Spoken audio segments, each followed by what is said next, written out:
Merhaba arkadaşlar, kanalıma hoş geldiniz. Bugün sizlerle çok güzel yine tunus tekniğiyle yapılmış bir örgü modeli yapımı paylaşacağım. Hem bebek örgülerinde, yelek modellerinde, battaniye modellerinde birçok yerde bu modeli kullanabilirsiniz arkadaşlar. Şimdi ben modelimi iki renk üzerine yapacağım. Sizler isterseniz birkaç renkte kullanabilirsiniz. Çok tatlı bir lilam var. Yanında da beyazla yapacağım. İp olarak kartopunun bebe yünlü, tığ olarak da 3 numara tunus tığı kullanacağım. Evet, modelimizin yapımında herhangi bir sayının katları şöyle 2 ve katları yani çift sayılar üzerine yaparsanız modeliniz tam denk geliyor arkadaşlar. Evet, şimdi sizler de ipinizi hazırladıysanız hemen modelimizin yapımına başlayabiliriz. Hemen beyaz ipimi aldım. Zincir çekerek modelime başlıyorum.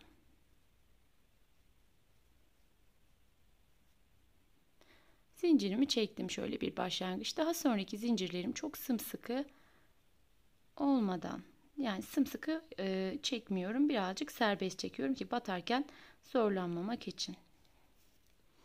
Ne yapmak istiyorsanız istediğiniz sayıda başlayabilirsiniz. Öyle toparlama yapan da bir model değil. Ne kadarsa o kadar başlayabilirsiniz. Yani ne kadar örmek istiyorsanız o kadar başlayabilirsiniz. Fazladan zincir yapmanıza gerek yok. Şimdi bu kadar zincir yeterli.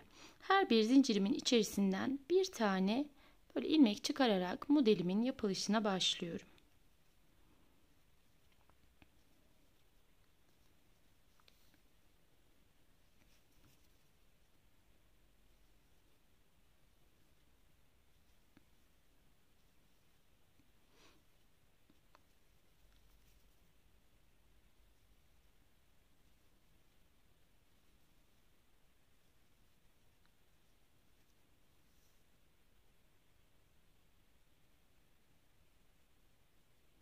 Evet, şöyle 19 olmuş. Hemen bir tanesini çıkardım ve sonradan bu zincirime koparabilirim. 18 zincir üzerinden anlatacağım.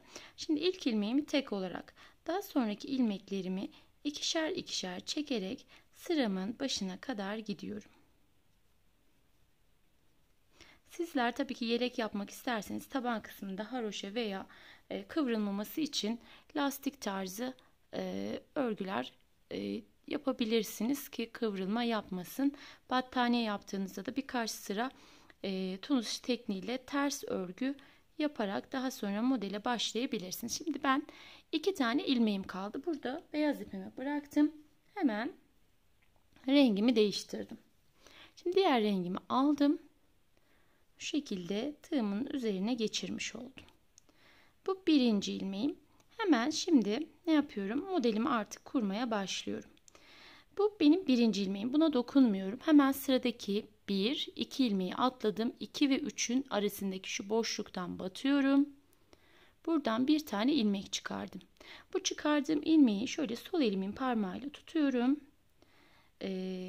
Ve buradan bu atladığım 2 ilmeği ikisini birlikte ördüm. Burayı istediğiniz kadar uzun yapabilirsiniz. Hani arası delikli yazlık bir model olsun derseniz biraz uzatarak yapabilirsiniz. Nasıl istiyorsanız. Şimdi devam ediyorum. Yine sırada 1-2 ilmeğim var. 2 ve 3'ün arasındaki şu geniş yuvadan batıyorum. Buradan bir ilmek aldım. İlmeğimi şöyle öne doğru attım ve bu iki taneyi bu şekilde ikisini birlikte ördüm. Devam ediyorum. 1, 2 tane atlıyorum. 2 ve 3'ün ara boşluğundan battım. Bir ilmek aldım. İlmeğimi öne doğru getirdim. Bu iki tane ilmeği ikisini birlikte ördüm. Sıradaki 2 ilmeğimi şöyle ara boşluğundan girdim. İpimi öne aldım. Bu iki taneyi beraber ördüm. Sıradaki 1-2 taneyi atlıyorum. 2 ve 3'ün arasındaki bu geniş boşluktan şöyle tekrar göstereyim. Bakın. Buradan ilmeğimi aldım. Uzatıyorum. Daha sonra şöyle elimle tutup bu iki taneyi beraber ördüm. Sıramın sonuna kadar aynı işlemi yaparak devam ediyorum.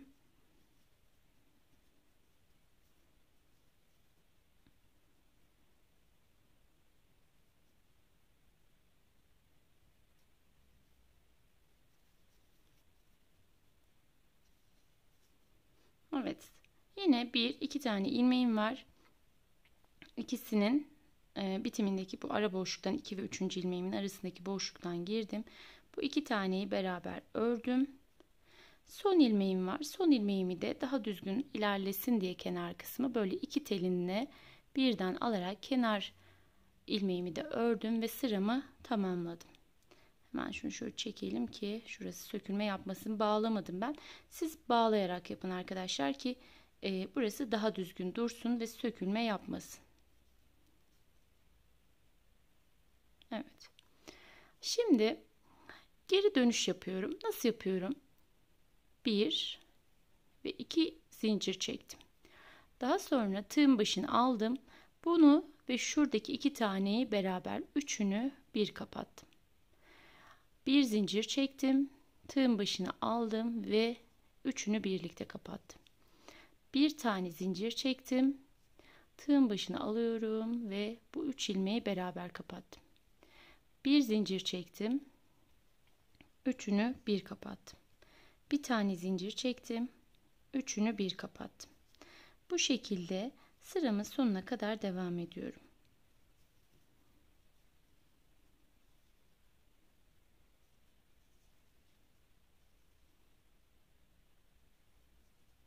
Evet. Şimdi burada iki tane ilmeğim kaldığında örmüyorum. Bıraktım ve tekrar beyaz ipimi aldım. Ve bu iki ilmeği beyaz ipimle kapattım. Renk değişimi yapmış oldum böylelikle. Şimdi bundan sonrası artık hep aynı mantıkla ilerleyen bir model. Şimdi bu benim birinci ilmeğim. Bu iki taneyi dokunmuyorum. Hemen şu ara boşluğundan girdim. Bir ilmek aldım. İlmeğimi kendimden tarafa şöyle öne doğru alıyorum ve sıradaki bu iki taneyi bu şekilde birlikte ördüm. Daha sonra bunu istediğiniz uzunluğa gelinceye kadar ayarlayabilirsiniz uzunluğunu. Sıradakine de yapıyorum. Aynı işlemi. Her bir sıramız aynı mantıkla devam ediyor. Bakın bu şekilde. Şöyle biraz uzun yaptığınızda daha rahat örebiliyorsunuz. Altta kalan iki ilmeği.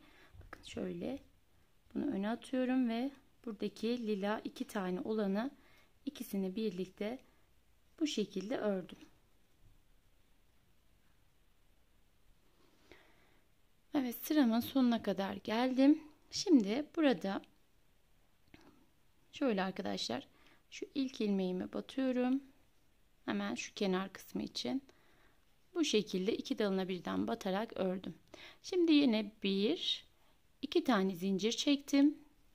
Daha sonra üçünü bir kapattım. İki zincir çektim. 3 ilmeğimi bir kapattım. Pardon, çok pardon. 2 değil, bir zincir çekiyoruz. Sadece en başında şu kısımda 2 zincir, daha sonra bir zincir, üçünü bir kapattım. Bir tane zincir, 3 ilmeğimi birlikte kapattım. Bir zincir çektim.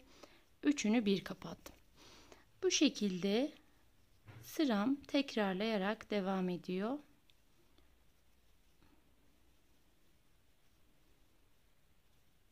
Evet, şimdi burada iki tane ilmeğim kaldı.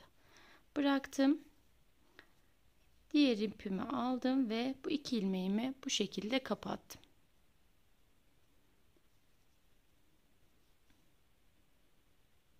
Evet, modelim bu şekilde. Şimdi hep tekrarlayarak devam ediyor. Aynı işlemi yine bu aralarına batarak lila rengimle yapacağım. Daha sonrakinde beyazla. İsterseniz tek renk, isterseniz birçok renkle bu modeli yapabilirsiniz. Ben hemen parçamı büyütüp size nasıl durduğunu göstereyim. Evet arkadaşlar, bakın modelim ilerlediğinde görünüm bu şekilde. Dediğim gibi bebek yeleklerine çok yakışacaktır bu model.